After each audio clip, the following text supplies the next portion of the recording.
Ladies and gentlemen, welcome to another episode of Husbands of the Year. The better half, myself, here to present yet another review of a major event that happened in the WWE recently. WrestleMania 39, 2 nights, Los Angeles, California. I mean, we're just going to dive right in. First and foremost, in the background here, you'll see the Heartbreak Kid Shawn Michaels taking on AJ Styles in a 30-minute Iron Man match. The last Iron Man match I decided to do was 20 minutes, I believe. But for a major event like WrestleMania, 2 nights, I decided to bump it up, and I figured, well, who better to do an Iron Man match than two Iron Men themselves, like the Heartbreak Kid and AJ Styles. So enjoy watching the match in the background. The ending got a little chaotic in the last like 60 seconds, but how it ends is pretty cool. So let's dive into WrestleMania 39. First and foremost, it was a great WrestleMania, and I'm fairly certain you can hear the alarm in the background. It means there's a fire somewhere, but not here, not where I am. So I'm gonna keep talking. Uh, here's a hot take. I'm not a fan of daytime WrestleManias, right? And or WrestleManias, especially when you're like outside, right? There's no roof, and just I don't know what it is, but like daytime WrestleManias don't seem to be as good. Like WrestleMania 31 was good, but like Undertaker, Bray Wyatt, their match could have been way better if it was nighttime. And when you're on the West Coast and the event starts at 7 or 8 o'clock at night, well, guess what? It's it's not going to be nighttime until the main event, until the last hour of the show, which is what happened. And when you look at the stage and you look at the lighting, the two main events of both nights were awesome for WrestleMania 39. And I think it's a personal opinion that I wish it was during the evening time a little bit more, like an East Coast show, or inside of a dome or an arena with little to no windows. So WrestleMania Night 1 kicks off with an 11-minute match between the legend himself, John Cena, and Austin Theory, where the United States Championship is on the line. And John Cena, not for nothing, for a man who hadn't had a match in a very, very long time, he went out there and put on a heck of a show with Austin Theory. Austin Theory ends up getting the win, though, getting with a low blow, with the ref not seeing, and then hitting him with A-Town down, and then, retaining the title. I mean, Austin Theory is a heck of a heel. What's crazy is that if Dominic Mysterio, which we'll get to him later, if Dominic Mysterio was not the biggest heel in the company, I guarantee you this man, Austin Theory, definitely could be could be the guy who could be the top heel in the company. Um, so, and I'm grading this as a fan, and I'm not grading this as you know a crazy wrestling mark or anything like that. I'm strictly a fan of the WWE. I love it, and when I was sitting down watching the match, I enjoyed it. The storyline building up to it was a little bit lackluster for me. I feel like as WWE fans, when it comes to John Cena, we fight for his attention, if you will, with Hollywood now.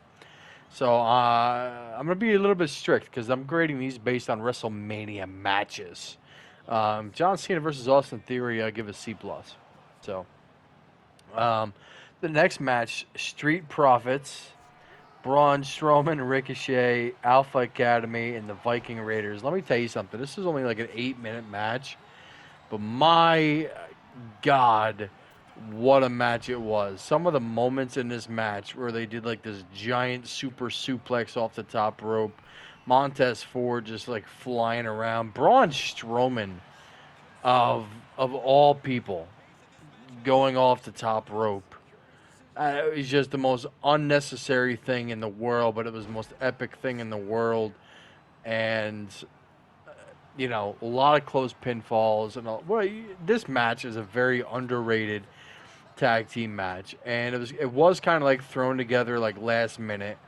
Um, but like right, so storyline wise, it may not be there, but man, what a way to get a bunch of talented guys on there. The giant suplex spot is towards like the end, second half of the match, and like Ricochet hopping off that top rope and just kind of like taking the whole crew with him, if you will. I mean, the chance of this is awesome were definitely necessary in for this match, man. I mean, the fans were just going nuts in Los Angeles. I mean, like, Braun Strowman was just a beast to be reckoned with. A lot of cool spots by him, running around the ring, Ricochet, um, Montez Ford, I, picking up the win. I mean, it was just an awesome match. I mean, all around. And, Viking Raiders kind of took the big L on that one. So did the Alpha Academy. Ricochet ends up getting pinned by Montez Ford. I mean, honestly, for a tag team match, if there was a big story leading up to it that wasn't super last minute, I'd probably put this in the A minus range. But just because of the lack of story, in tag team matches of all WrestleManias, I'll put this in as a B minus, and we're talking about comparing this to the ladder matches, the TLC matches that are in the A and A plus range, right? This I'd give a B minus. I mean, if this match was just nuts, like the shooting star press off the top rope springboard by Ricochet, um, I mean, just the most epic tag team match at WrestleMania in recent years that any of us can remember. Um, the next match on the card was a very good match with a very good story. Story wise, I'm story itself given an A minus. The match itself is an A minus. So I mean, it's an A minus top tier level match for a WrestleMania. And again, I'm talking as a fan. I'm not talking as a some guy who grades matches as a for a living. I'm not no Dave Meltzer, if you will. I'm just as a fan sitting back, relaxing. I think I was eating some chicken wings this night. I loved this match between Seth Rollins and Logan Paul. Seth Rollins or Logan Paul coming down off the zip line, which is very surprising, but it was a very cool spot. Seth Rollins, I mean, coming out, they had the orchestra playing his song.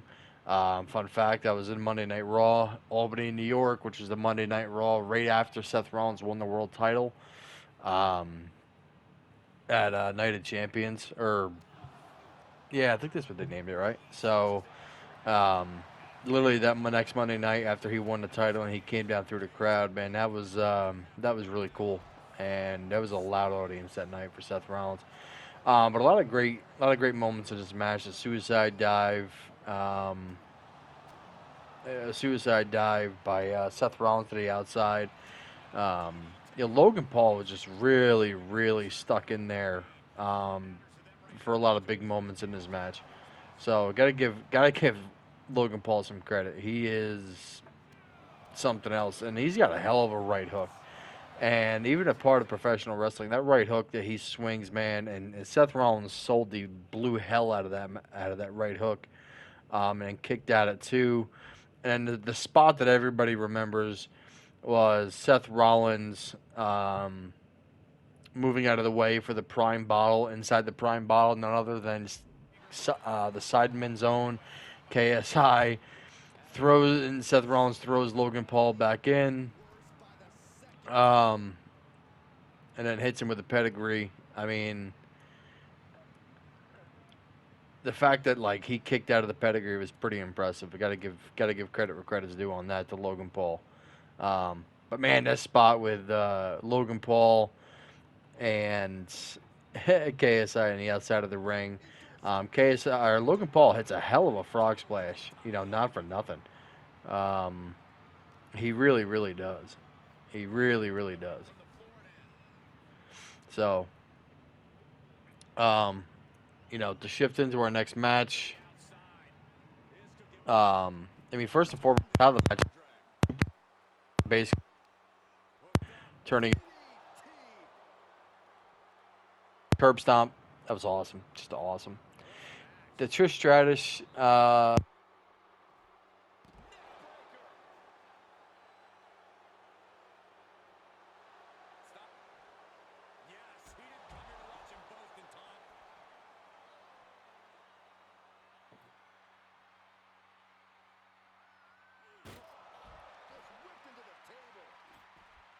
Looks like he has something planned with his table, guys. I don't want to know.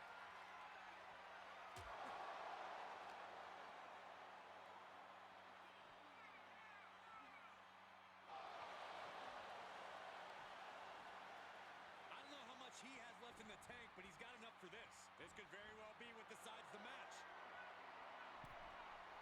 From the heavens, straight to the floor. Was trying to make a big splash with that, but there was no water in the pool. Back into the ring. Very awesome. No major complaints here. I mean, you know, it's still for what it was. It was a B plus.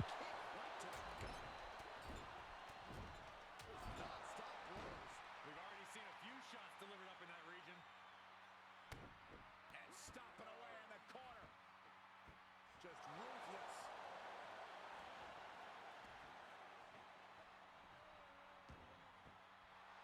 The showstopper harnessing the energy in the house. Sure, he's You know, you got Judgment Day out.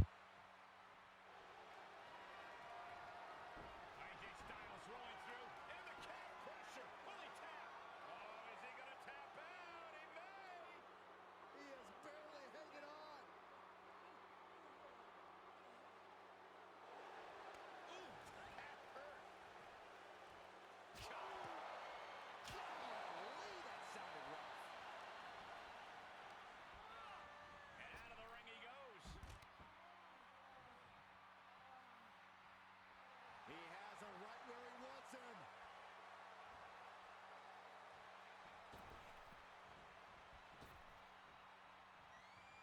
Very proud of that match behind the scenes.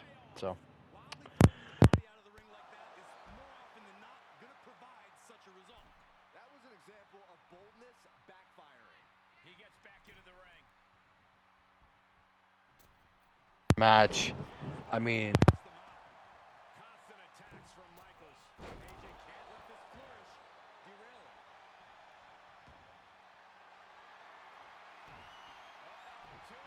match. You're just plain and simple.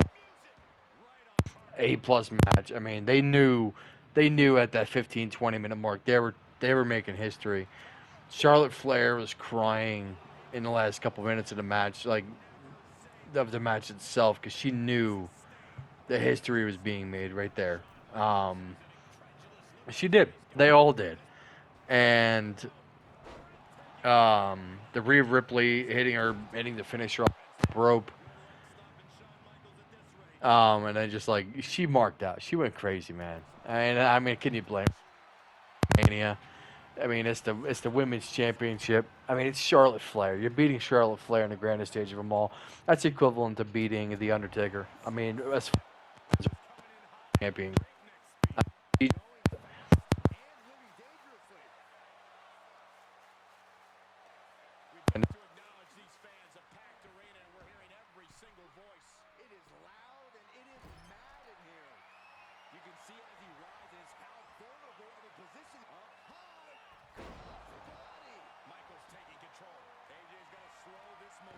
Man, Charlotte Flair like inside the ring, smiling.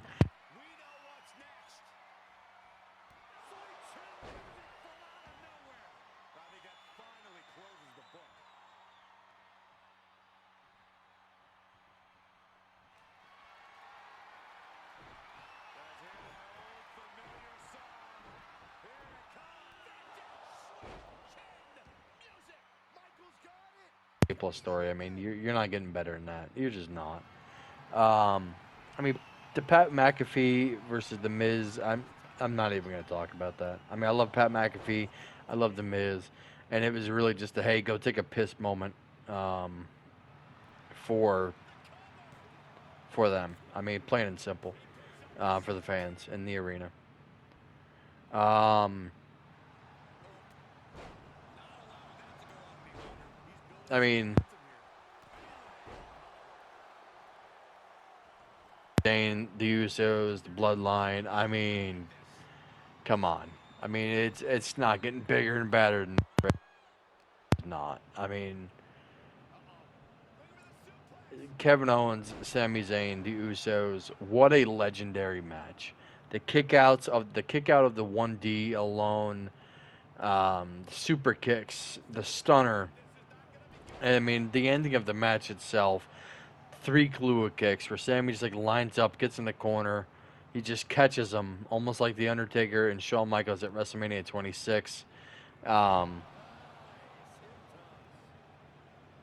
Sami Zayn stands in the corner for like that third Kahlua kick, man. And sitting at home, I was on the edge of my seat, and you just like saw that look on Sammy's face. And the moment he hit it, you knew that was it. And man, I jumped off my couch just screaming in excitement for this match, and A plus story is an understatement. And I mean, just the greatest tag team match in WrestleMania history and I mean history, like greatest tag team match in WrestleMania history. I plan it. I would sincerely put TLC 2 at the number 2 spot after this. And I would legitimately put TLC 2 at number 2 after this. Strict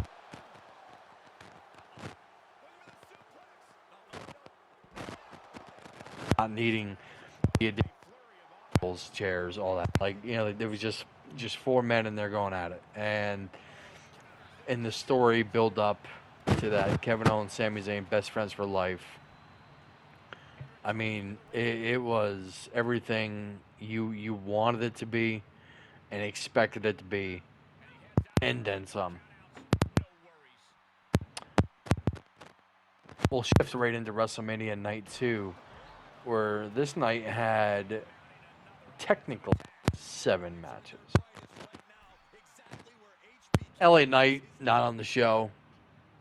Bobby Lashley not on the show. I mean, come on, WWE.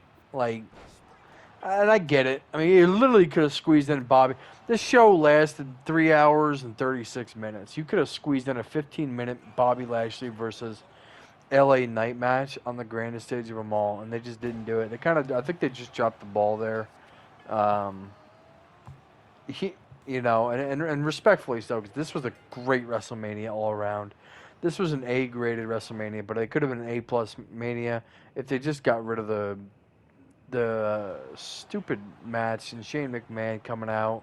Like, that could have been LA Knight or Bobby Lashley. Bobby Lashley still could have come out and just beat the holy hell out of the Miz, and the fans could have went home happy. Plain and simple, man.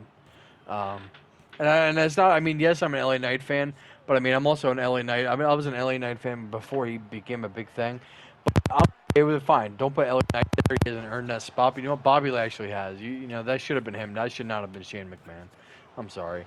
This was a 2-night event where um, they had all these young hot stars, if you will, coming out. I mean, and we're gonna kick the night off with one of them, with Omos taking on Brock Lesnar.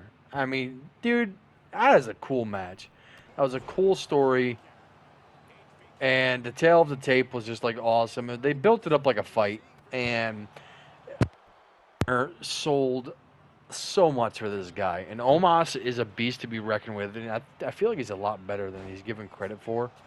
Um, you know, he even hit Brock Lesnar with a choke slam. And the fact that, I thought that was it, and Brock Lesnar, like, kicked out. And Brock Lesnar hits this freaking dude, Omos, 7-4 with a freaking suplex.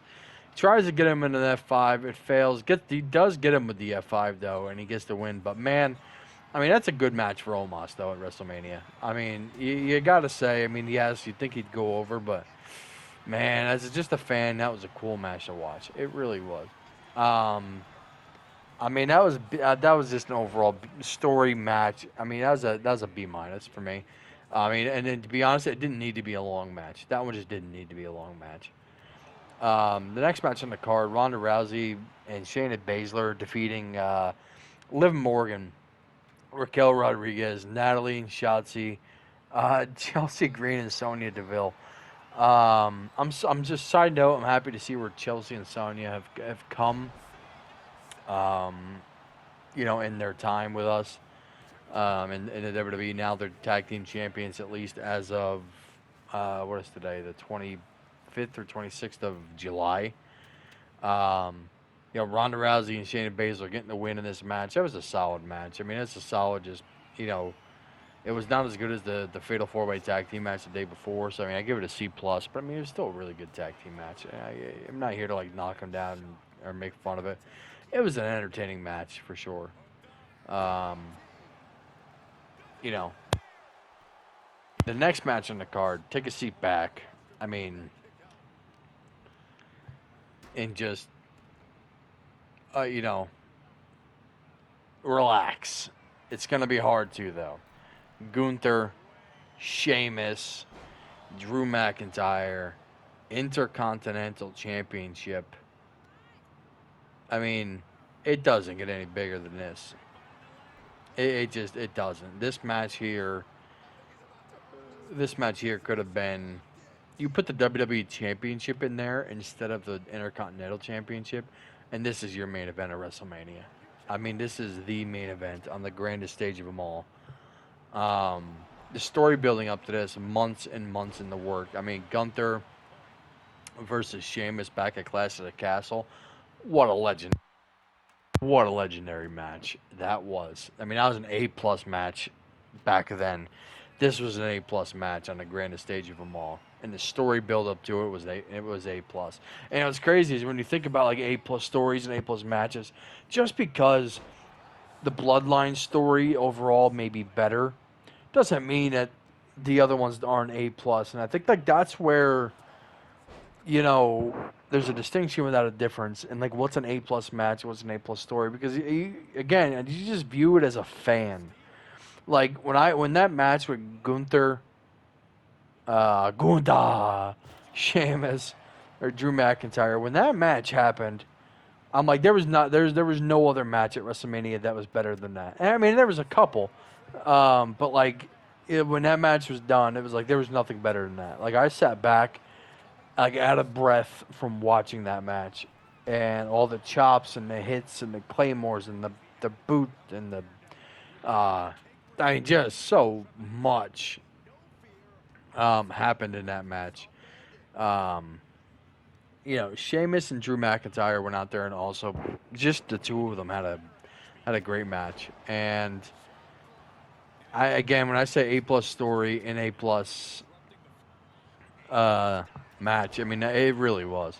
Again, and it's not comparing it to an A plus story like the Bloodline, but for what it was an A plus story and it was an A plus match. I mean, it was a fight. The amount of chops, I should go back and count the amount of chops that were in that match, man. It was crazy how many chops there was.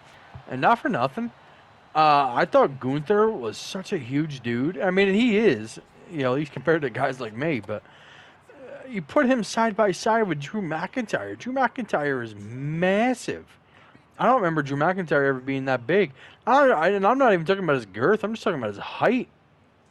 I remember him being that skinny little dude back in the day. Uh, with 3MB and being Mr. McMahon's handpicked person. Um, so, like I said, this was a fight. And I think that's what people remembered us as. People remember it as being a fight.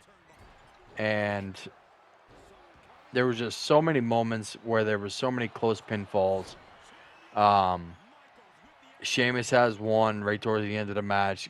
Gunther has one, and Drew McIntyre has one all before Gunther does get the win and retain the championship. I mean, Gunther has made this championship relevant again. Um, He really, truly has. And Sheamus does hit him with a Celtic Cross. You know, he tries to get him into a submission. Um, I'm telling you, if you had never watched this match in full, I mean, and if there's nothing else that you pay attention to on this entire audio, it's this. And when Sheamus comes across that ring and hits the bro kick, and Drew McIntyre pulls him out, I mean that was heartbreaking. I thought Sheamus was winning it right there, especially when I saw Gunther not kicking out. Um, you know, and Drew McIntyre's flying over the top rope at Sheamus. That moment there, like he jumps over the top rope so clean, so clean. And he goes in for the freaking Claymore kick. He doesn't get it, and he gets broke kicked instead. And man, I'm telling you, I got nothing else more to say about this match other than just go watch it.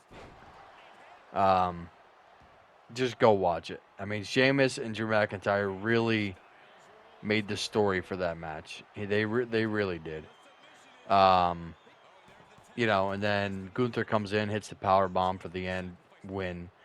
Um, gets a double leg missionary position for the victory. So great match. About that. Bianca Belair versus Asuka.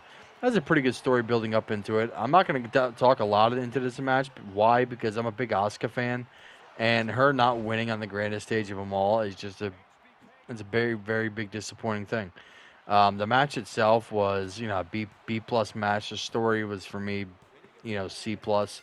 So I'll meet in the middle and give it a B minus. But I just think Asuka should have won, and I think it was a really good match. And Asuka should have walked away with that win. I think a lot of happy if she did. And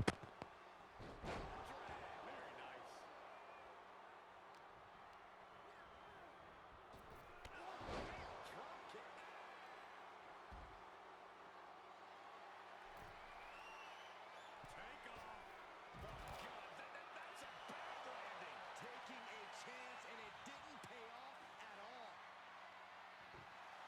WWE Universe wants tables. Well, they've got tables.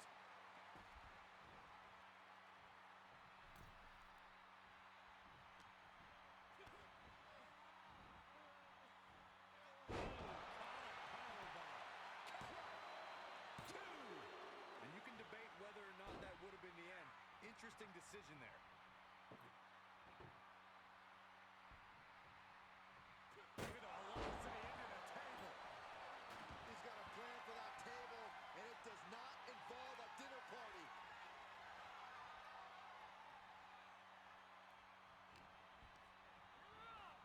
He got whipped into that corner. Up on the turnbuckle now. You know what, guys? I was afraid it was going to get to this point. Top rope. Oh, my God. He just went crashing through the table.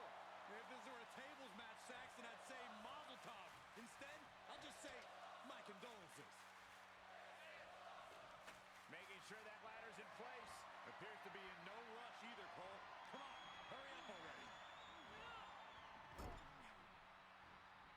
Wicked clothesline.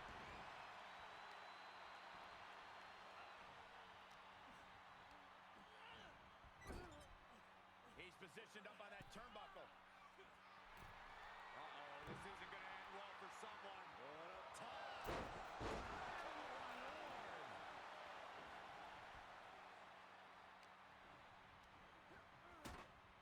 This could do it. And he gets the fall late in the match. a joke, if you will, or a work. He got hurt really bad in that, and he still made it through. It just shows his toughness. If you haven't watched the entrances to Roman Reigns and Cody Rhodes, go back and watch them. It just shows why WrestleMania needs to be at night or in a dome where there's not a bunch of lighting. Plain and simple, dude. Just plain and freaking simple. I mean, A plus story, Bloodline, Cody Rhodes and an A plus match. I mean, it was literally a 34 almost 35 minute match. The spots in this match, it was a slow working match. Um, and became one of the longest matches in WrestleMania history. Actually, that wasn't I know there's a couple noteworthy ones that were longer. Edge and Randy Orton, the Iron Man match between Shawn and Brett, Fatal 4-Way at WrestleMania 16 or WrestleMania 2000, as it's also known. Um, but this was just a one-on-one classic match on the grandest stage of them all. Very disappointing. Something. I'm not upset that Roman Reigns won. I was just more personally, again as a fan, upset that Roman Reigns won and needing the help of somebody else. And I get it. Yes, Kevin and Sammy came down to the ring, but Kevin and Sammy came down to the ring, because all the other guys are down there as well, and Solo's down there, and they kick Solo out, and then Solo still comes back. It's like, what was the point of kicking him out then if he was just going to come back? It's like sometimes they just think that fans are just going to believe and accept everything they throw at us. I mean, Roman Reigns comes away with a win, but with the help of Solo Sikoa. The Bloodline storyline, the greatest storyline in WWE history, at least in the last 10, 15, 20 years. I mean, nothing tops it. Nothing does. You, you know, um, there's just a lot of great spots in this match. You know, um, there just is, and one notable one. Cody Rhodes just like back body drop him through a table. The Usos and Sami Zayn coming out, but the Solo thing coming out too it ruined it. It really ruined it. But Roman Reigns walks away with the win. A plus match, A plus story. Both WrestleManias together is an A event. It's an A event. I mean, get rid of Shane McMahon, and you probably have and Asuka winning, and it's an A plus event. So, thank you for listening to me for 32 plus minutes. Ta ta for now.